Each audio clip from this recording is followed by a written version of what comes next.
Not quite as melodious as the bell, but that's as good as you get unless you want me to sing. So if you'd all like to stand, we'll get this show on the road here. And the show on the road will start with, of all people, Charlie Robin and Bob Hamilton with the national anthem. Charlie's the tall one. Keep in mind, I am not mic'd, and therefore you are required to fill the room by participating. I also encourage you to remember that when we watch the Olympics, we are all watching to see if the Olympic athletes are actually singing along. Yes. And that same emotion that you feel when you see an Olympic athlete singing along in that moment of pride is why I invite you to remember.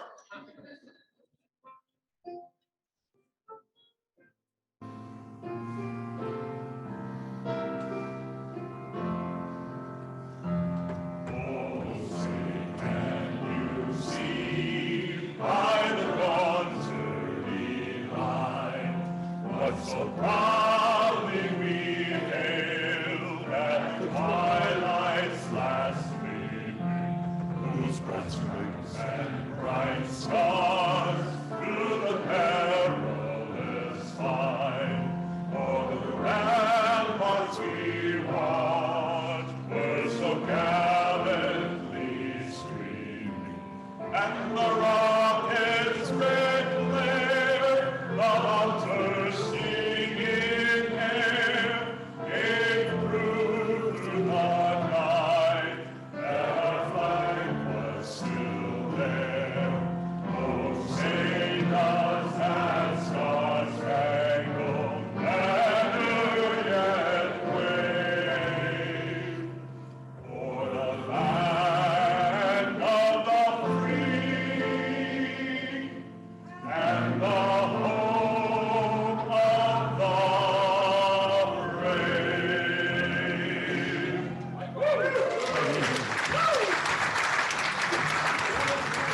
Great job. Did we fill the room, Charlie? I hope so. For our invocation today, David Links, another tall man. Yeah. Number one or number two? Okay. So thank you, John. With our guest, Judge Ruthkauf, here today, I thought about a quote from President Lincoln. May the Almighty grant that the cause of truth, justice, and humanity shall in no wise suffer at my hands. Pursuing this, you may often wonder about the people you encounter and the choices they have made. This reminded me of a quote by Deepak Chopra, which I think is very applicable these days. Everyone is acting from their own level of consciousness. This is all we can ask of ourselves or anyone else. However hurtful someone is, they are doing the best they can, given the limits of their consciousness. I remind myself every day that people are doing what they know from their level of consciousness, from their level of awareness. It is our practice to raise our level of awareness. You can do this by deciding that the universe is either against you or that it is there to support you. I know that spiritually, from our true self, the universe is all good and all love and is there to support you. Brene Brown says, all I know is that my life is much better when I assume that people are doing their best. It keeps me out of judgment and lets me focus on what is and not what should or could be. Thank you.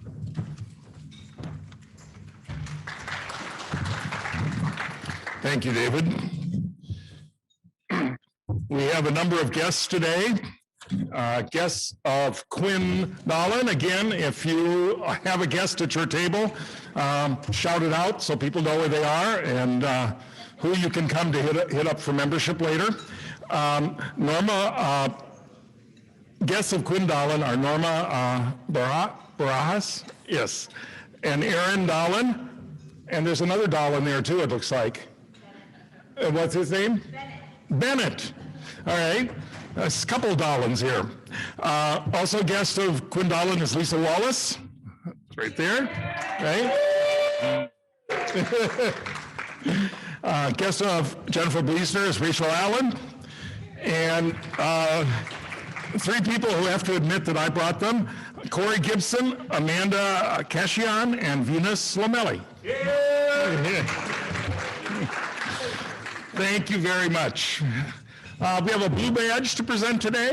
It's Elisa Hopkins. I think we know who she is. There you go. Want to make a speech? No.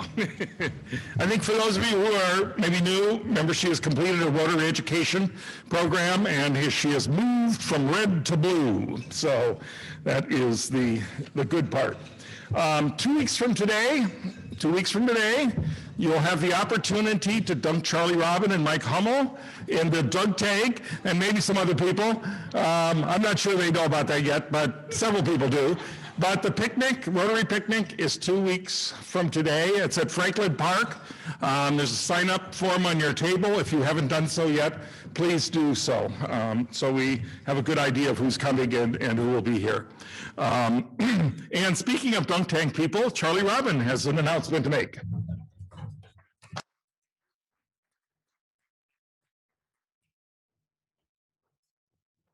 I'll bend my knees so that I do get dunked. I will do that. Specifically here because of the Fireside Scholarship dinners, because we are all in recovery from COVID and coming back and ramping up the things that we missed one of the things we missed in the spring were our fireside dinners. We are actually still needing to do that for the financial reasons for last season, but also to continue that sense of collegiality and also the opportunity to add that social point, because so many of us have commented on how much we love the scholarship dinners. They're going to be from the 18th to the 23rd of September, so leading right into the flow of the Central Washington State Fair. That'll be the Saturday through the Friday. Next week on the table will be an opportunity for you to sign up as a captain to actually host an event. Please keep in mind, if you've already signed up and or you have my phone number in your phone, feel free to call me now. Let me know. Sunea Lund is my co-chair in this. She is off to Cabo for a few weeks, so she's not going to be as readily available to assist until we get to that time. We are encouraging everyone to think outdoors, to think picnic, to think barbecue, so that everyone has a greater sense of ease and comfort around this, but we also want to make certain it's as social and fun as it is. Since we're still closing up summer, let's think in that mindset, and we'll have more for you next week, but I wanted to make certain you had those dates in your calendar. Call me if you'd like to be a host. Thank you. Thank you. Great. Thank you, Charlie. One thing we're not going to do is do this on a regular basis, but since our host at this facility happens to be having a birthday today, I think we ought to say happy birthday to John Cooper.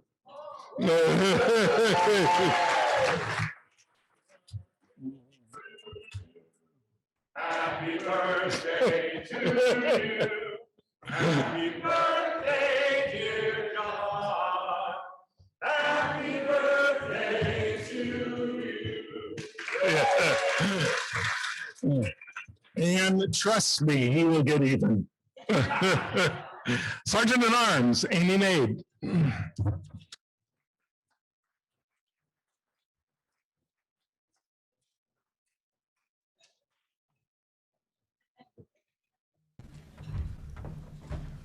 Okay. Can you all hear me?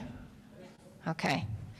Well, thank you, President John, and fellow Rotarians and guests. Good to see you all. It's my privilege to be your Sarge at Arms today. This is my first time doing this. I'm excited. I'm going to get better the next time I do it, but I had some help from Quinn today. So a few questions based off of our speaker's subject. First question. Get your dollars ready. This is a true or false. So question number 1 is, one of the main purposes of juvenile court is rehabilitation. Is this true or false? If you believe it's true, raise your hand. Okay, it is true. So everyone who got that correct, play $1. Okay, second. This is a little different than that first question. It's hard to picture this country icon beating someone during a burglary attempt, but that was when he was barely a teen. It's safe to say he turned his life around, but when he was young, he was sent to a juvenile detention center multiple times for larceny and truancy, and even escaped. Going to prison, however, is what turned things around for him. He earned a high school equivalency diploma and played in the prison band. This Grammy-winning artist, post-jailhouse success, even earned a pardon from then California Governor Ronald Reagan. I'm going to read you your choices and then ask individually for you to raise your hand which one you believe it is. So your choices are Chris Christopherson, Glenn Campbell, Merle Haggard, or John Denver. Who votes for Chris Christopherson? Raise a hand. Okay, you think he's a saint, all right. Glenn Campbell, any votes for Glenn? Oh, I got one there, okay. How about Merle Haggard? Oh, I see how you are. And what about good old John Denver? Who thinks it was John? Bennett thinks it was John Denver. Okay, awesome. If you guessed Merle Haggard, you are correct, and pay $1. Okay, third. True or false again? Juveniles have the right to a trial by jury, true or false? Raise your hand if you believe it's true. Do juveniles have a right to trial by jury? Does anybody think that's true?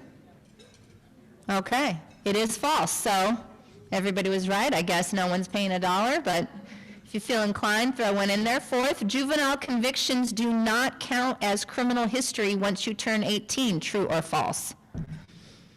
Raise your hand if you think it's true. That is false. If you were correct, pay $1. And last, fifth question of the day. Born and raised in a working-class Boston neighborhood, this Academy Award-nominated man was addicted to cocaine by the age of 13. When he was 15, he was in the middle of a civil suit as a result of his involvement in 2 separate racially charged incidents in which he harassed and threw rocks at African-American children. Perhaps he was not pleased with only having a few blemishes on his record when he decided to attack 2 Vietnamese men within the same day. This movie and music star was 16 when he was charged with attempted murder after that attack. He was sentenced to 2 years in prison, but served only 45 days. The now famed actor is said to have had more than 20 run-ins with the law before he was 21. Here are your choices. I'll run them through and then give you a choice, give you an opportunity to raise your hand. Was it Bradley Cooper, Mark Wahlberg, Matthew McConaughey, or Ben Affleck? Let's see hands for Bradley Cooper. Okay, Bradley Cooper. How about Mark Wahlberg? Okay, and Matthew McConaughey? Anybody? Oh, Bennett. Thank you, Bennett. And who thinks it was Ben Affleck? Bennett is voting again. All right. It was Marky Mark Wahlberg. So it just goes to show you that you can have run-ins as a juvenile and turn your life around just like Merle Haggard and Marky Mark. So pay $1 if you haven't paid thus far today, and thank you.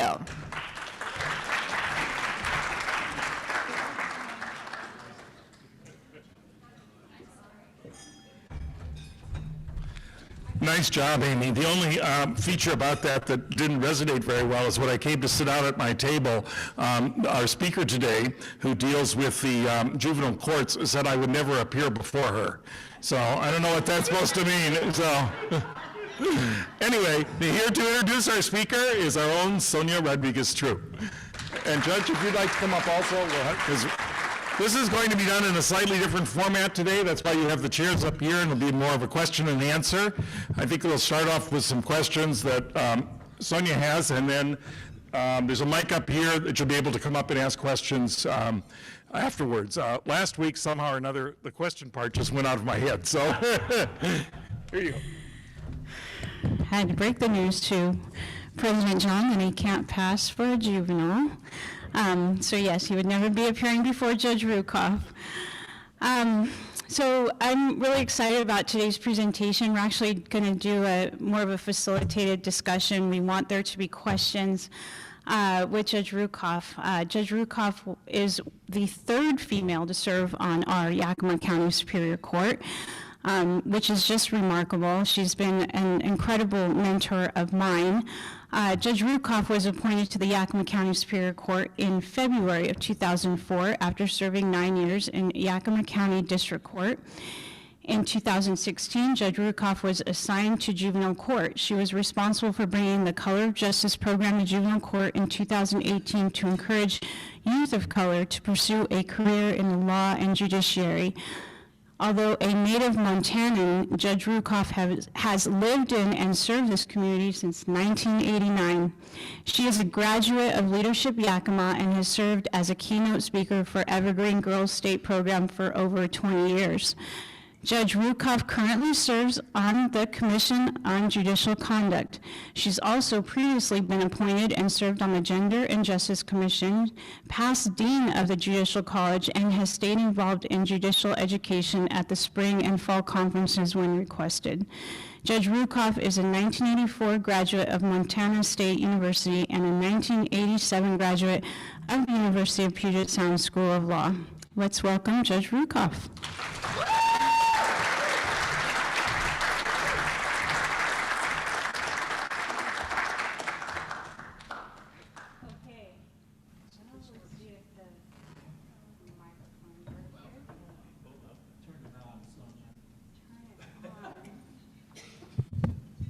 Can you hear me? Okay. Okay. Thank you. Okay. Wait, no? Yes? Okay. I think when I hear that introduction, can I just say how tired I feel? Well, Judge, you are one of the most senior members of our court.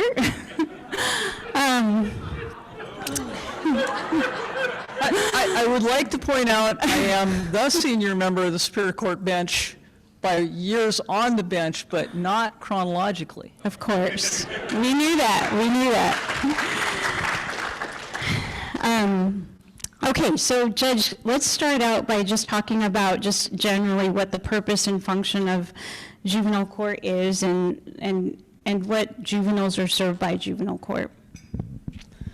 So I have to preface my comments a little bit. When I was asked to go out to juvenile court at the end of 2016, my colleagues took a side bet on whether I would make it a month. I think the longest that one of my colleagues predicted was 6 months. And I think the attorneys in the audience probably would have put their money the same direction. And I am, quite frankly, still there. So, juvenile court, quite frankly, kind of was a full circle thing for me because I started out with the King County Prosecutor's Office working in their juvenile division when I was still in law school.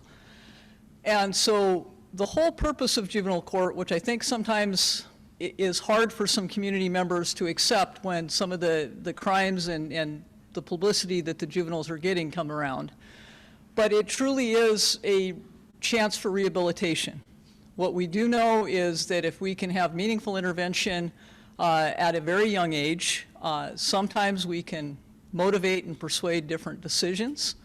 And so that really, when I went to juvenile court, I probably wouldn't have said I was going to last longer than 6 months either. My preference is to be in trial. My area of expertise is in the criminal law area. And those of you that know, I will avoid family court at all costs, whatever it takes. She won't do my job. That's right. Give me a homicide case any day over family law. I'm great with that. And so, I really did love being in trials and really felt that was my area of expertise. But once I got out to juvenile court and got a chance to become familiar with not only the youth that I work with, but the families. It was a no-brainer for me. I run juvenile court very much like a therapy court. I do believe that that's the right approach to juvenile court, and trying to engage the community and encourage the change. But juvenile justice is changing, and I know we're going to talk about that. But there are some major changes being proposed in the near future by our legislature. Some of which I'm excited about.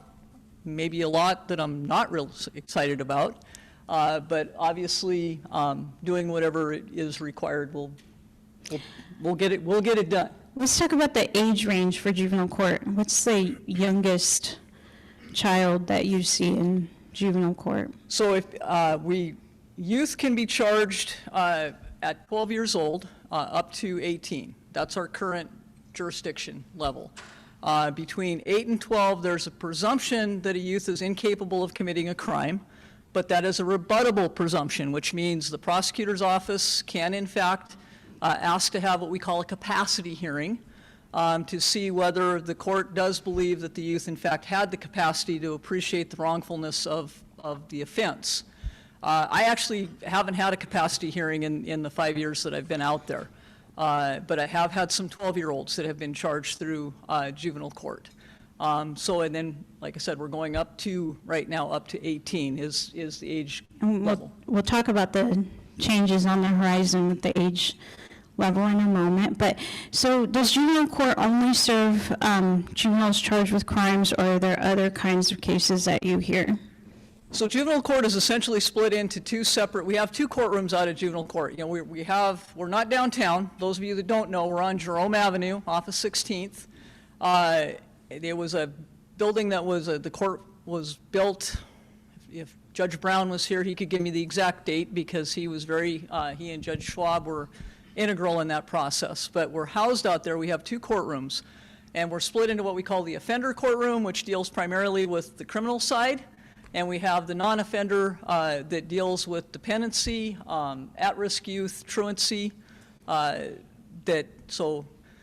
before, our commissioner generally did all the non-offender stuff. But I was, our court administrator, Candy Shute, about 1 year after I was there, talked me into taking on the at-risk youth and the truancy dockets, which quite frankly the judges really avoid like the plague, much like the domestic docket that Commissioner Rodriguez-True is on. For very good reasons, but there was a lot of crossover between the kids that were coming through criminal court, the offender court, and the at-risk youth and truancy. So it just made a lot of sense to have one judge handle that. So our court commissioner does all the dependency work. That's Commissioner Silverthorne out there, but that's the split at juvenile court right now. Okay, and one, I think, interesting thing is the work with the youth who have been, or who are gang affiliated, who come before you. Tell us about your experience with those youth. So one of the, I'm not telling you anything you don't know when, pretty much when people are coming to Yakima, they hear about, you know, we got, maybe you haven't heard, that we might have a slight gang problem in Yakima County, just a little bit. And in fact, they did, I believe it was the Yakima Police Department in conjunction with some other agencies, came up with, by going through offenses, that out of the top 10, I think 8 were juveniles that made their list as far as gang affiliation and high-risk youth. And so, you know, we don't have a separate calendar for gang-involved youth. We used to have gang court that was probably in the early 2000s was when that came into existence. It was meant to be a very effective program, but unfortunately, again, you're only hearing my humble opinions. I think the way the law, in fact, was written that provided for gang court is what led to its demise. And so I had the last 3 youth that were in gang court, and there were no others after that, and so that ended in 2017. So we run the gang-involved youth just through our regular courtroom. So we try to recognize, because there are some very, I won't tell you they're different from the other youth that come through my courtroom, quite frankly, and that probably surprises a lot of people. You know, when they come in my courtroom, they're probably some of the most respectful, quite frankly, well-spoken. If you met them on the street, you would never in a million years guess as to some of their connections and some of their affiliations. And I know that surprised me. In fact, I was sharing with Sonia, Judge Ellison came out because in detention we put on a program where some of the youth are able to participate and kind of tell their stories through media. And we invited some folks in to hear their stories. And one of the young men, after we were done, Judge Ellison was commenting about, wow, that Benicio, what a kid. He's so well-spoken. And I said, well, that's great, because you're going to see him next week. He goes, what? I'm like, yeah, he's one of our youth that are charged as an adult on a murder charge. And he was blown away, and rightfully so. You know, I was sharing with Sonia, I think, again, there are so many different factors that play into why some of these kids are in gangs. And I'm probably not telling most of you anything you don't already know. They have a lot of challenges. Now, that's not an excuse, and I certainly hold behavior accountable, but I think it's important to have that background and that explanation, because it also leads to trying to figure out what are the right resources and motivations that we can provide to perhaps have them have some different choices. I did share with Sonia, one youth that came to mind for me came into my courtroom, and his mom was there. And I'll be honest with you, I took one look at Mom and I was a little scared, and that takes something for me to be a little bit scared. She had the tattoos all the way down her neck and all over her arms, and the rest of his family came in, and let me just simply say, and I think it's fair, they were a rough-looking crowd. And so when I talked to her like I do all of the parents, and that's one thing I really do believe is the engagement with the parents. If you come in my courtroom, I probably yell at the parents more than I yell at the kids, quite frankly.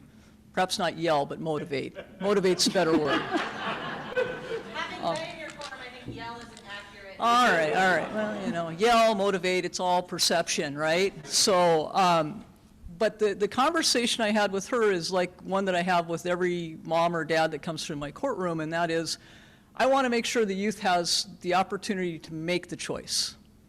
If he or she decides that they want to remain with probably the majority of their family in that type and engage in that type of behavior, I want it to be their decision. And with that decision, I want there to be some choices, and that's where I really believe juvenile court comes in.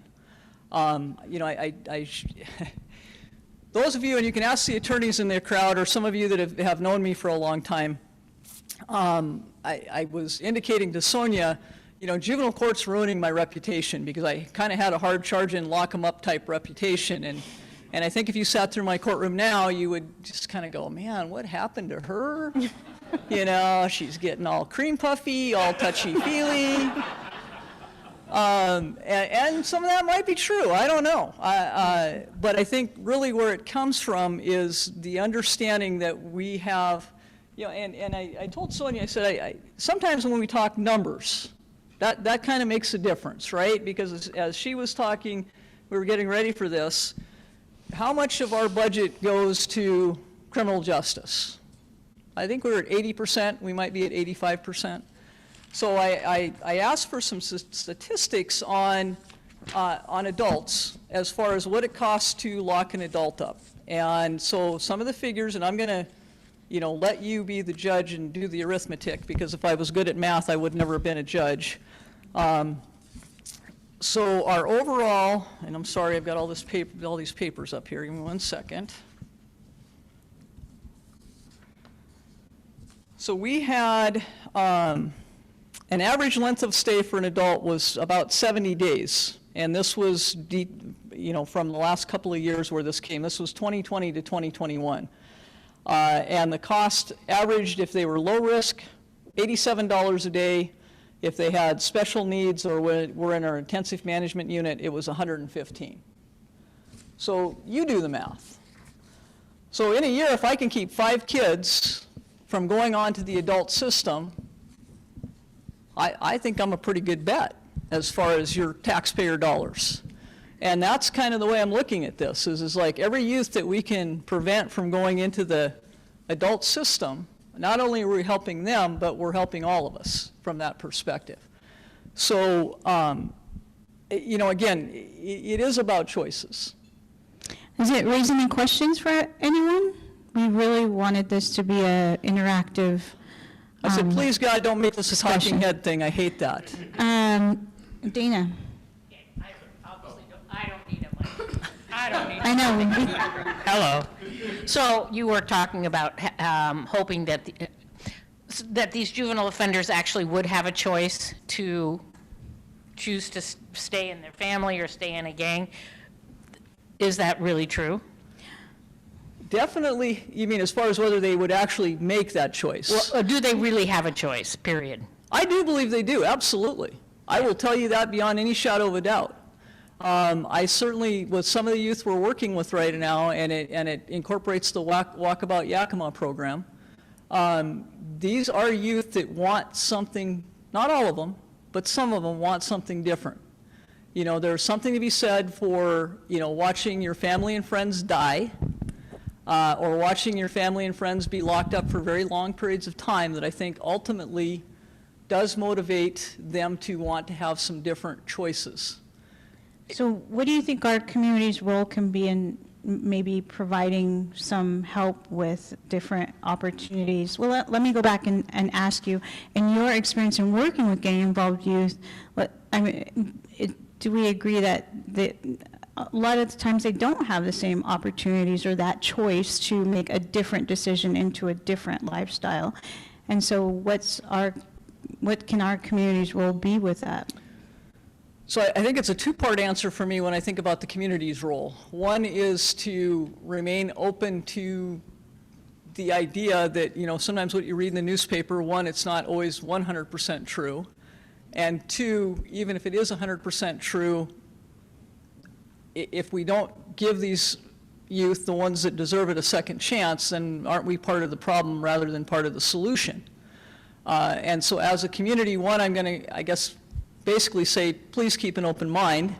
And I know that's hard, especially with some of the challenges we've had. But as a group, Sonia was involved with a group who were coming into detention, and there are restrictions. We've had people, you know, contact our court administrator saying, my kid's really acting out, can I put him in a cell for 10 minutes, you know? No, we can't do that. And quite frankly, some of our ability to give tours of detention is somewhat limited because we have the privacy interests of the youth we serve that are back there. You know, they're not on show. And so, but we've had groups come in, and I'll actually let Sonia talk to that because I thought it was a tremendous program as far as when you came in to teach some skills. Well, thank you, Judge. I'm thinking tacos. Our nonprofit organization is called In This Together, and prior to joining the bench, I was the chair of it. And we basically focused on gang intervention. One thing we did was, and the group continues to do actually on the third Saturday of every month, is we have adults who have lived that lifestyle, gang lifestyle, change their life, go into detention, and I even, you don't even need to have had that lifestyle. You just need to be interested in connecting with youth. And in fact, our own Bill Wheeler he went into detention with me a couple of times, and he just spent a lot of time talking with the youth, listening. And we usually do an activity. We cook, the guys play basketball with the youth.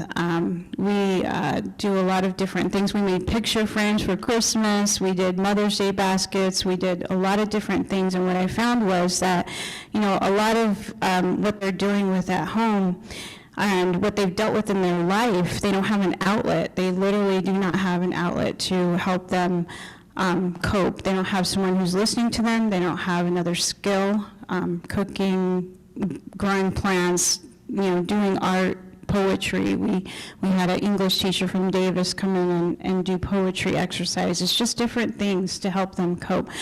They were always extremely respectful, very great to talk to. We never had one negative experience, and so that is something that we can definitely grow on. But let me get to Craig's question. Craig. Oh. Or Jan. When you were saying it's ages 12 through 18, is the 18 cutoff on the date of the crime that was committed or the date that they're in court? Date of crime. Thank you. Sonia, partially. Hi, nice to see you. Nice to see you. No, I wasn't one of the juvenile. I can assure you she was never through juvenile court, I promise. But let's leave it that I'm a big fan of this woman. Anyway, you had started with her question, with Dana's question, and then to go further, you partially answered it. But I was thinking, I'm picturing in my mind, this person, you're talking to them, do you want to be in a gang or do you want a better life for yourself? And you're seeing this person, this kid, pleading eyes, yes, I want a different life. Right. And you're feeling their pain, and you're saying these programs, some of these programs are how you help. But on that moment, in your conversation with that human being, how do you direct them? So, I'm pretty authentic, you know that. Yes, I do. Okay, and I really do believe that because it isn't that I'm letting, not holding anybody accountable. In fact, probably the opposite. But I'm very consistent and fair. And so what I'll tell the youth a lot coming through my courtroom is I may absolutely hate their choices. Right. I don't hate them.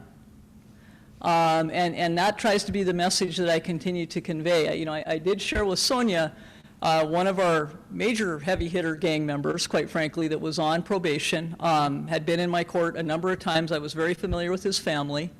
I just finished court, and he walked in. He was very upset. I didn't know what was going on. I had just started to get down off the bench and was going to head back to chambers. And he came in and came up to me. I still had my robe on. And I gave him a big hug. He was sobbing on my shoulder. I had no idea. And this is a kid I've locked up. It isn't one that I've just, kind of patted on the head and say, oh, you need to make some different choices. But the only explanation I have for that is they do understand that I care. And I think as adults, they haven't always had a lot of adults showing them that they care, and that haven't had a different agenda for that caring being attached to something else. Mm-hmm. And so I think, again, taking that opportunity every chance I get. They may not like the sentence I give them. They may not be happy with me for a while. But I think what I am impressed with is their understanding that when I say it's never personal, it's about their choices. And if they make good choices, nobody's going to be a bigger cheerleader than me.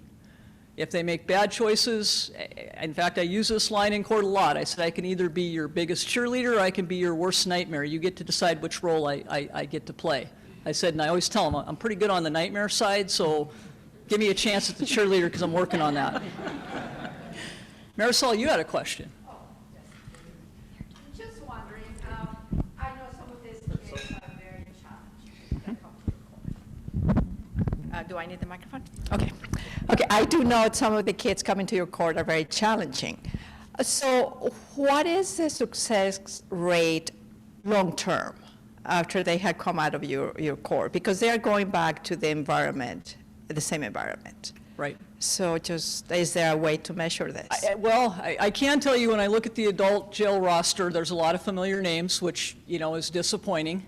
And yet there are names missing on that roster. So I'm sure there could be statistics that could be run to actually document, recidivism rate, and once they get to, they are 18, how many of the youth that were involved in juvenile court end up being involved in the adult system. And I think you'd find that those percentages are substantially high, quite frankly. I'm not going to tell you differently, but what I look for are the names that I'm not seeing on that adult jail roster, the ones that probably should have been there. I have to tell a funny story on Marisol. So she used to interpret for court for us, and we'd be across the street at the jail, and I've never had an interpreter that could run with me. I talk kind of quick. and I throw out some things like rode hard, put away wet, which I'm told does not translate very well at all. But I know sometimes when I was addressing some of the defendants over in the basement of the jail, and I'd find myself getting really animated and talking really quick, I'd looked out at Marisol, and she was just as animated, using her hands, talking really fast. I miss that, let me say that. But, we do the best we can. So, And that's where we require, it requires literally community investment and our community wrapping our arms around these juveniles, showing we care and that we want to invest in them. If they have different opportunities, they normally will, that's something that they can make a choice for. A lot of them don't have the opportunities. In our program, we've had young people, 16, 15, who want a job. Like, hey, I want to make money the right way. I don't want to make money the wrong way. Well, let me tell you how difficult it is for a 15-year-old to get a job here. And let me tell you how bored they are in the summer. And let me tell you what the easiest connections for them to keep are. The negative influences. Those are very easy. Hard to find a job, hard to find the good things, easy to find the bad things. And so we literally, as a community, have to turn those things around. Kelly. Thank you, Judge, for being here. I have a question on the professional side. So at the Greenway, we have a lot of community service folks that call us and ask for hours and whatnot, ranging from 60 years old all the way down to, I know many of them are juveniles, even though we don't ask for their age and everything. But I've often, and our crew is really good about, we just don't even ask, and sometimes they'll talk. But I've often felt very unskilled, that maybe some sensitivity training or just anything to give those of us who do accept community service workers an opportunity to learn just a little bit more about the do's or don'ts or the whys, or maybe that's not even a good thing. Maybe just going about our business and doing our thing is the right way to do it. But I've often felt like there's something a little bit more that we should be doing that lets this individual walk away feeling a little bit more confident. And I think it's a simple answer. It's about respect, and showing some appreciation, and I want to acknowledge the Greenway, and hopefully we'll get back to that, for our community service with some of our youth. That's some of our work crews that have went out to the Greenway. I've had them up on the LT Murray rolling wire. I can tell you after that crew got back, I had at least 3 girls saying, I'm never doing anything wrong again in my entire life. Not going to do it. I've got pictures of kids down at Fort Simcoe cutting weeds back from the creek. They got them in waders. I go back to it really, I don't think is that complicated. When a youth is in my courtroom, as Quinn can tell you or anybody else who's been in my courtroom, I'm not going to have them slouching in their chair up at counsel table. They need to sit up straight. I don't want a yeah or the nahs. I'm like, is that a yes? Yeah. No, one more time. Is that a yes? And I know some people are like, what are you doing? Or if they come in with, let's say their attire isn't quite, I love the guys that come in with the woman on the front of their shirt with all breasts showing.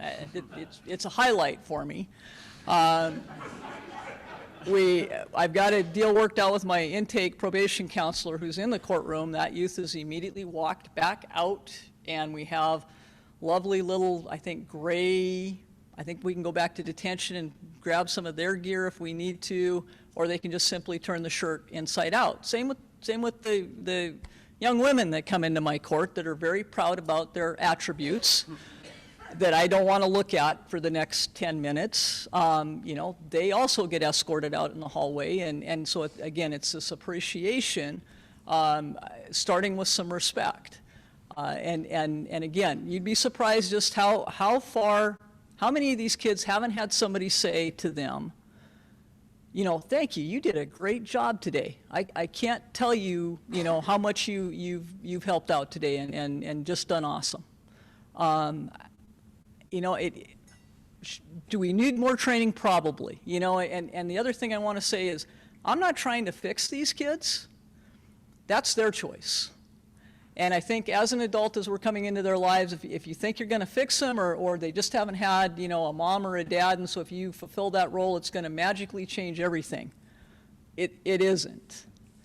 But you would be amazed at how many trainings I go to where we have some of the youth that were involved in the system come back and say, it was that detention officer that, took the time to sit down and just listen and talk to me. I mean, that's what Sonia's talking about. When these groups are coming into detention to work with the kids, they just give them an opportunity. I'm invited, I've been the recipient of, giving them skills that they don't have. We work very hard in our detention to do those things as far as cooking, giving them some skills that they otherwise don't have. We made some very good meals for Judge Rukauf and desserts. And we sit down and we have a conversation, not about their cases, just we talk. Again, there's not any, There's a lot of value in that. Yeah, there And is. connection, relationship, positive affirmation. There's a lot of value in that. Yep. Okay, thanks. Lots of hands. That was convenient. Oh, we're avoiding Han in the back. We're not going to have time for him, aren't we? I'll be quick. Have you seen a correlation between the types of crimes or the amount of crimes committed by youth and the increased homeless population? I would tell you it definitely impacts. And we're, one of the things we try to be very aware of is when the families come in and they're saying, we don't have a place to stay right now. And so we're going the distance to try to make sure to keep them connected to resources as best we can. But it's also just an appreciation that that's probably, we're going to talk about bench warrants if we get to it, not going to be a youth that I'm going to automatically, if they've missed court, going to issue a bench warrant for if I know that the family, their phone keeps getting shut on and off, their cell phone, as far as that goes. If I knew the one thing that caused the issues for these youth, well, first of all, I wouldn't still be working. I'd be very rich and probably on an island somewhere. If you know me, that's a lie. I'd still be working. But it's such a complex series of issues, I think, for these kids. It isn't any one thing. It's the compilation of a lot of things.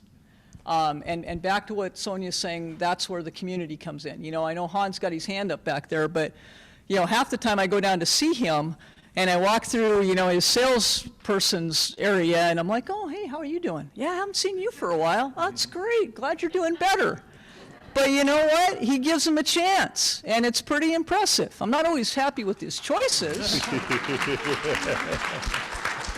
And it's tough. You're taking a risk. Are you taking a risk? Yes, you're taking a risk. And I appreciate that. But, somebody's got to start somewhere. If I can. Please. Charlie, I run the Capitol Theater, so all my questions always seem to be arts related.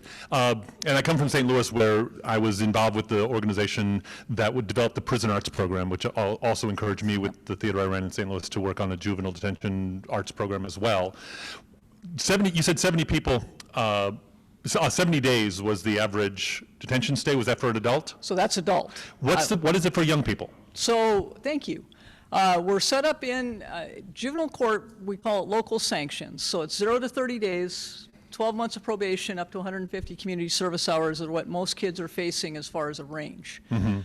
Length of stay does vary, but it is, Candy actually ran those stats for me. I want to say before COVID, which changed everything, as you might not be surprised to find out, we were, I think, at an average stay of 15 to 20 days. Got it. But that's skewed because it also incorporated the youth that are being held on adult charges that we know have much longer periods of stay while they're waiting for their adult case. We keep the juvenile cases moving very quickly. What's the educational requirement while they're in detention? So ESD 105 comes in, and they have the same, and I should be able to tell you the credits, but I think there is, it's a regular, they're earning credit while they're in there towards whatever school they're going back to. We have the, and I should say it's the Yakima School District that comes in, and Becky's going to just raise her hand here in a minute and go, wait a minute. ESD 105 are our educational advocates that come in and work with a lot of these youth, not just the ones in detention, but also whoever's coming, through the courtroom. And Sonia, thank you for mentioning the programs that were active, because just before COVID, Quinn and I were talking, and she got me connected in terms of creating the same kind of arts programs through the theater with juvenile. So I appreciate you saying some of the examples of what had already been done, because I know from experience in St. Louis, they were the most respectful when the artists came in. Right. The artists were always welcome. They never felt anything but safe and connected when they were there, and they left always feeling moved themselves about how open and connected the students were willing to be. Yeah. We can't get adults to be quite so connected all the time when it comes to workshops and residencies. Okay. I'm judging you all. We have one more question over here, and then we're going to talk very quickly. How much I'm time cutting do you we off, have? Han. I know it's not a good question. Okay, and then we'll talk about the new All right. changes. Okay, this is one of the most rewarding and hopeful talks I've heard in a long time. I There appreciate is an that. elephant in the room. Sure. I wonder if we could wave a magic wand and do away with drugs and alcohol, how it would impact your daily routine. Didn't the Supreme Court take care of that for us? See, I was doing so good up to that point, wasn't Well, I? this might be a chance to talk about the legislative changes too, and the story that you told me the other day about the young man on fentanyl. Okay, so, yes, but not just for youth. It'd be great for adults too. You know, I've been a judge for 26 years now. Part of it, as Sonia indicated, was in district court, but 2004 I've been in Superior Court. I've been, again, involved in adult drug court, one of the most rewarding experiences that I've had. And I kind of carried that experience with me into juvenile court, which is why I say I run it like a therapeutic court. We have to, you know, it's just like with the adults. We have to keep giving these youth an opportunity for treatment. And if treatment comes about just because I'm saying, well, you can enter into my drug treatment program being locked in back for 30 days, or you can go to inpatient, your choice. They're going to go to inpatient.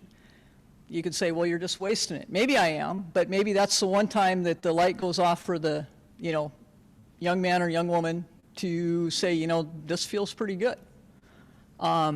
We got to keep trying. I mean, it's a repetitive thing, and they're not going to get it the first time. You know, so what Sonia was indicating is just some of the law changes. Hon, I got to know your question. You're bugging me back there.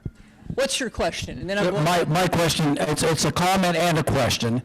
First, I don't know, Your Honor, whether the people in this room knew that you were a all-star athlete at Montana State. Many people are a basketball star. But on the other side, for Sonia and you, these kids, and they are, I agree with you 100%, 12 to 18 years old, and you do your best, positive and negative.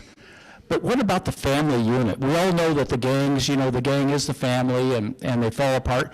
Do you have any recourse towards the father and the mother of the child, or is there anything we can do to help that family unit be enhanced again?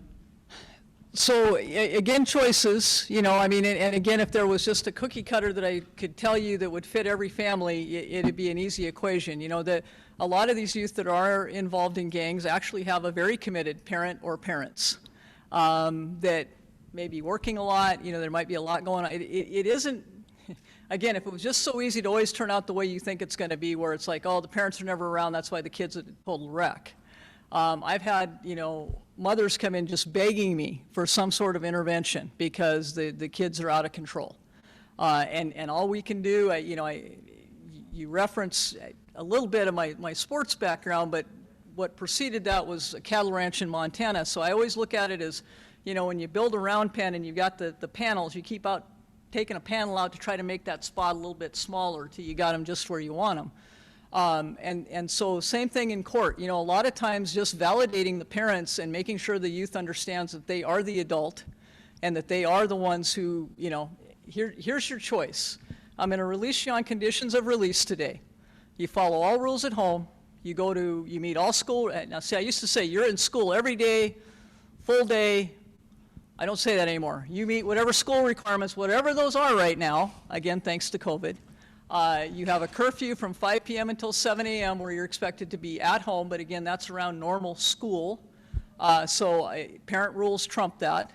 So if parent says you're here between those hours, you know, you can't say, well, no, Judge Rukauf said I didn't have to be home until 5, so I'm out of here.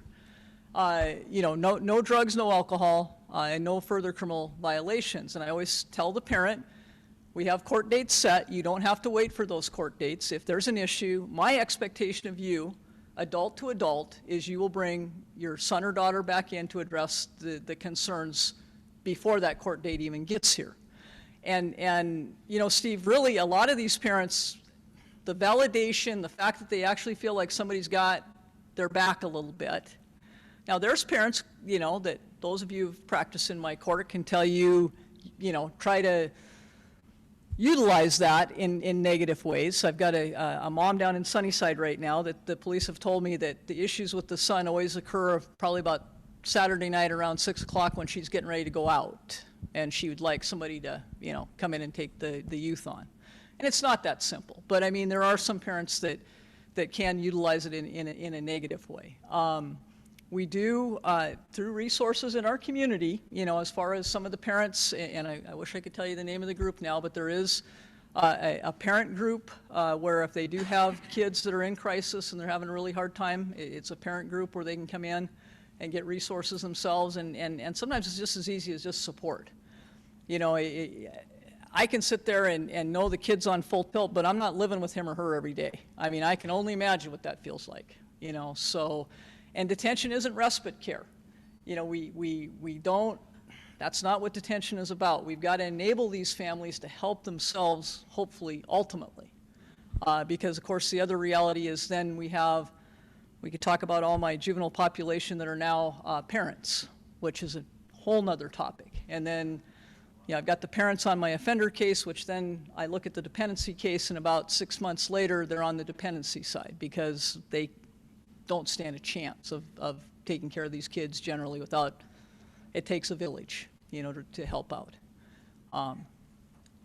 Okay, let's go to the. We're getting the look. Let's go to, can we quickly talk about the changes? Okay, so talk about the changes to the warrants and. Okay, so the legislature, they didn't get through this year, but what they're very, and it is going to happen. I'm just going to tell everybody I do believe it's going to happen. They're going to raise juvenile jurisdiction from 18 up to 9. They're going to start, I'm sorry, they're going to raise it to 18, and then in the next couple of years, 19. That's what they're pushing for. So all youth who are, instead of telling you everybody under 18, I'm going to be telling you everybody under 20 is coming through juvenile court. It's going to be a huge change. And I also want to plant the seed that, like most things, do I have any state legislators here? Okay, good. So like most things that the state legislature does, it's going to be an unfunded mandate. I have not a doubt in my mind. They're going to say this is a great idea, and oh, by the way, when we're trying to figure out how we have juvenile probation counselors that are used to dealing with youth under 18, and now we've got 18 and 19-year-olds which need to be supervised differently. They have different needs. Same with our detention facility. I'm not going to be having a 12-year-old housed with an 18 or 19-year-old, so we're going to have to do some revamping back there. So any of you that were involved in the playground, I got a wish list for y'all. Just check with me about, you know, we need to put up a wall, we need to do in back where we can, you know, move some things around. I don't anticipate that's coming with any funds associated with it. They tell us it will, but it didn't on the non-offender side. On at-risk youth and truancy right now, which, real quick, every one of those kids being held for adult jurisdiction on very serious charges. What was their first contact with juvenile court? Quinn, you're out of this one. What was their first contact with juvenile court? All right, Quinn, you're in it.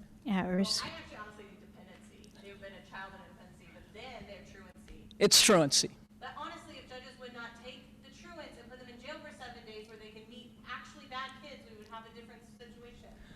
That can happen. So good news, we're not locking up any truant kids anymore. But here's where I want you to do me one favor, and that is get the courts out of it then, because do you think it's really meaningful when I have the kid who's not going to school that comes into court and I'm like, now, Quinn, you need to go to school. It's the law. It's the law till you're 18. You've got to be in school every day on time, full days. And if you don't, instead of being able to at least display the metal door to them that they're going to walk behind and be locked up, not able to go home, I'm like, and if you don't, I'll make you write that essay. That essay's coming, and if you don't do good on the essay, then videos. Videos are next. And if you really push me, I'm going to put you on some community service. I'm being a little, you know, animated about this because I think what that has done for me is you take a youth that has very little respect in some cases for the law anyway, and you're walking them in front of me and they're going to have even less respect for the robe because I can't touch them. And the only thing sometimes that is meaningful for those youth is the fear of detention. Now, philosophically, I know we're going to have a discussion on that at some other time, But the law has changed. I'm not locking up those youth anymore actually, we're not there yet. I've just chosen not to.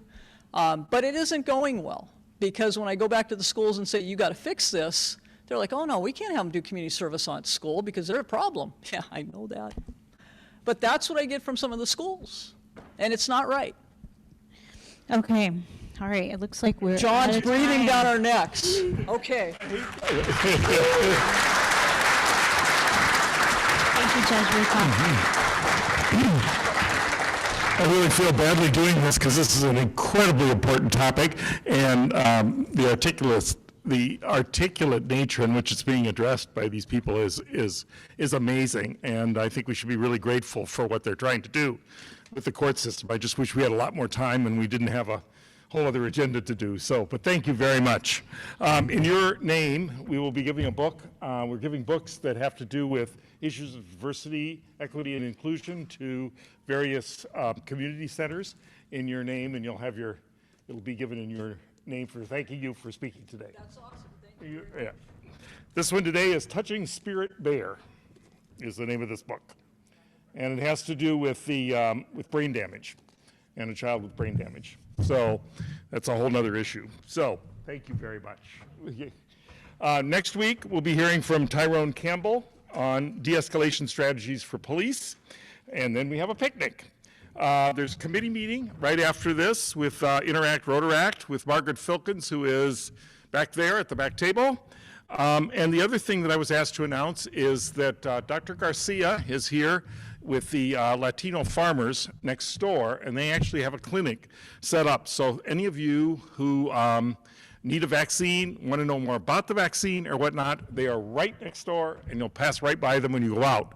So as we all know, it's extremely important now to help us beat back the pandemic. So thank you all very, very much. Also should thank our greeters, because I wait till the end of the meeting to thank the greeters instead of the beginning, Steve and Bob. But with that, I can't ring on anything. I'd hit my head, but there's not much up there and it might crumble. So thank you very much. We'll see you next week.